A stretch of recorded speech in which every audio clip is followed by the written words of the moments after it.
عيس مني لو ينجولي إبليس إذ ناديته بيوني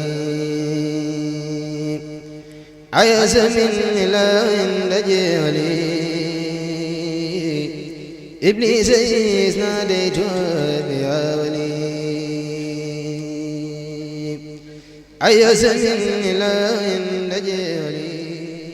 Nous allons découvrir ensemble la ville sainte de Touba au Sénégal, en Afrique de l'Ouest. Touba, l'arbre sacré du paradis, fondé par Cheikh Ahmadou Bamba. Mais Touba n'est pas né d'un simple coup de crayon, mais de la volonté des mourides, guidés par la vision de leur marabout et de ses successeurs. Touba, ville musulmane et pieuse. Touba, où la prière, le travail, l'entraide et l'éducation guide les pas des musulmans mourides.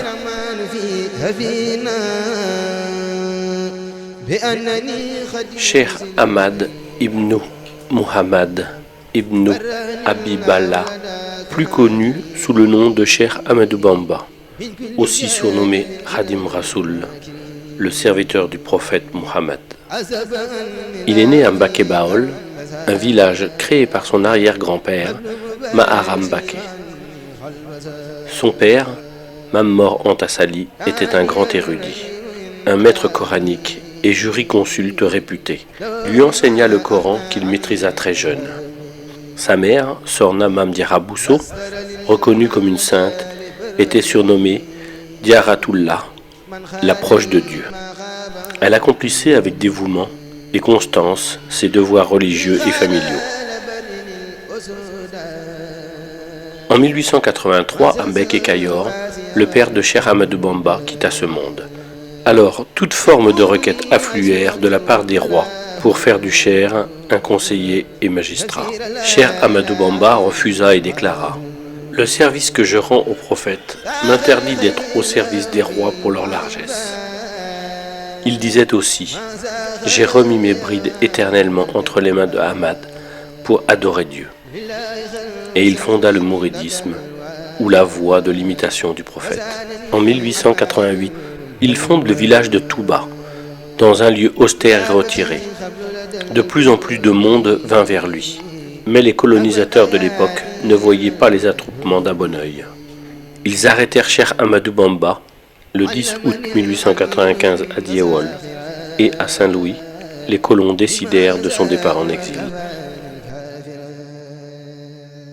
Le 21 septembre 1895, sur le bateau ville de Port-Nambouk, Cheikh Ahmadou Bamba quitte le Sénégal et les siens.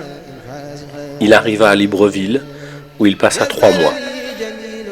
Puis il est envoyé dans des contrées austères, où règnent les moustiques et les maladies, au sud du Gabon, à Mayomba, où il déclara ceci : « Ô océan de Mayomba, témoigne que je suis l'esclave de celui qui pardonne les péchés, et que je demeure le serviteur de l'élu. » Il y passa 5 ans avec des militaires et des prêtres. Ce sera plus à l'intérieur du pays, à Lambaréné, où il passera encore 2 longues années avant de revenir au Sénégal. De retour au Sénégal, le cheikh poursuivit l'éducation de ses disciples à Darou Marnane. Mais le nombre de ses adeptes ne cessait de croître. La Mouridia prit une ampleur spectaculaire et demeura une source d'inquiétude pour les colonisateurs qui se sentaient menacés. C'est alors que le colonisateur décida de l'exiler 5 ans en Mauritanie, où se trouvait un grand érudit, Cheikh Sidia Baba. Et le cheikh déclara ceci : « Je ne fonde pas mes espoirs sur le soutien d'un ami, ni ne crains l'agression d'un ennemi. Je suis entièrement confié à Dieu. »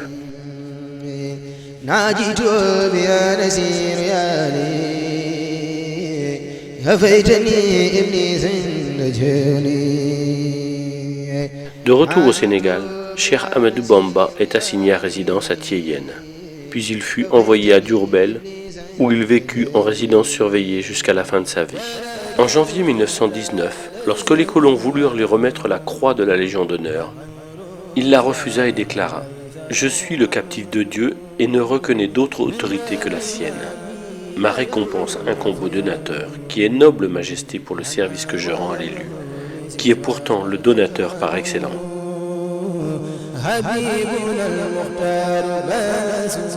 En novembre 1925, Cheikh Ahmadou Bamba demande aux autorités coloniales une autorisation de construire une mosquée à Touba. Le 19 juillet 1927, Cheikh Ahmadou Bamba est rappelé à Dieu. Le conseil de famille désigna Cheikh Mouhamadou Moustapha, fils aîné du Cheikh, pour la succession de son père. Le nouveau khalife fut chargé de la gestion des chantiers de la Mouridia, dont le plus important était sans conteste celui de l'édification de la mosquée de Touba. Pour mener à bien cette lourde tâche, son père avait loué les services d'un administrateur, en l'occurrence M. Tahiri, commandant du cercle de Thiès. M. Tahiri dilapida les fonds qui lui avaient été confiés. C'est alors que Cheikh Moustapha Mbacké décida de reprendre à son compte les travaux, mais il fut confronté à l'acheminement du matériel de construction. En effet, le matériel lourd ne pouvant se porter à tête d'homme ni à dos d'animal. La construction du chemin de fer était devenue un impératif pour la communauté mouride.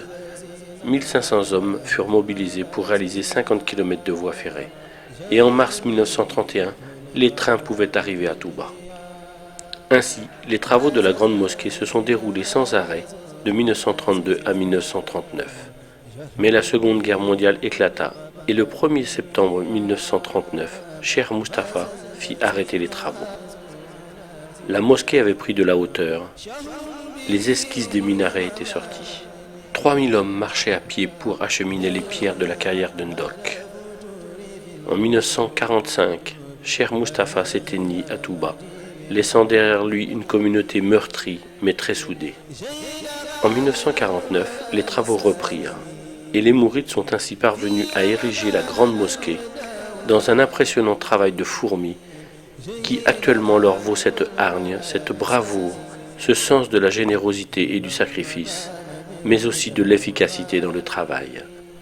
La mosquée fut inaugurée par Cheikh Mohamed Fadel Mbacké, alors deuxième khalife. La ville de Touba est devenue aujourd'hui une grande cité religieuse. Dans la vision de Cheikh Ahmadou Bamba, Touba devrait réunir les conditions idéales pour répondre aux besoins nécessaires aussi bien de la vie spirituelle que de la vie temporelle.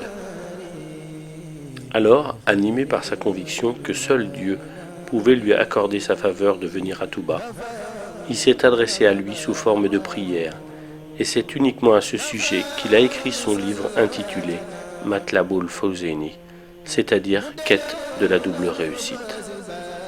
Il adressa à Dieu ses prières qui se réalisèrent, où il disait « Absous les volontaires qui ont bâti l'édifice si élevé de ma demeure, la cité bénite de Touba, de leurs péchés du passé et de l'avenir. Fais que cette cité soit un lieu d'adoration de Dieu le miséricordieux et de rejet de Satan le banni.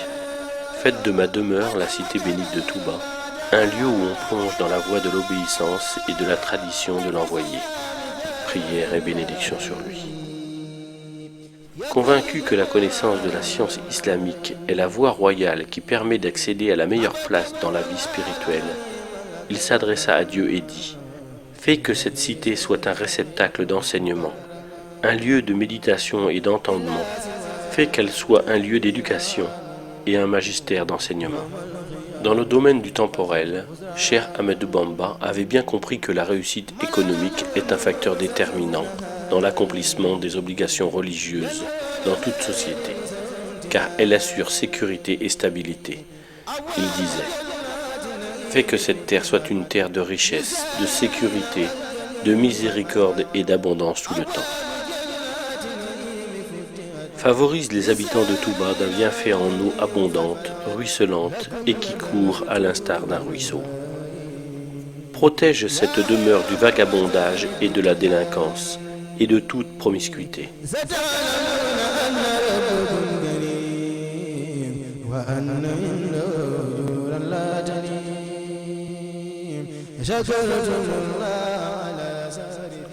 À Touba, l'alcool et toutes sortes de drogues, ainsi que l'indécence sont interdits. Cheikh Ahmadou Bamba disait « Protège quiconque aura consacré un effort dans cette cité, y aura effectué une visite et pardonne-lui ses péchés. » Ainsi, chaque année, Touba enregistre plus de 3 millions de pèlerins, surtout pour le Grand Magal de Touba, qui commémore le jour du départ en exil au Gabon de Cheikh Ahmadou Bamba.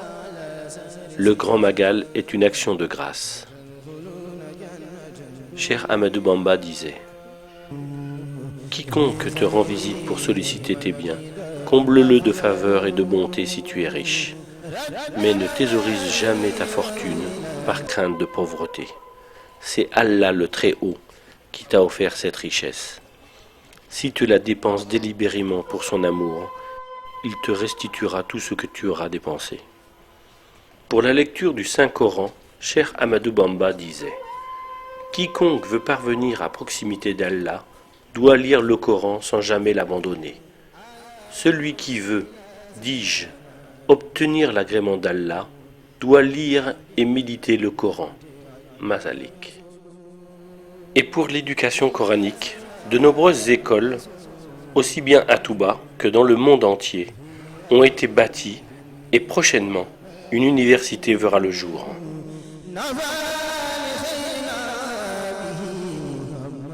Les mausolées des grands dignitaires mourides sont souvent au pied de la mosquée.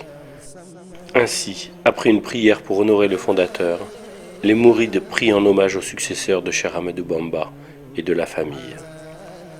Touba, créé en 1888 par Cheikh Ahmadou Bamba, a grandi après sa mise en terre en 1927. Nous voilà en 2011, soit 84 années où les mourides œuvrent pour Touba, guidés par Cheikh Ahmadou Bamba.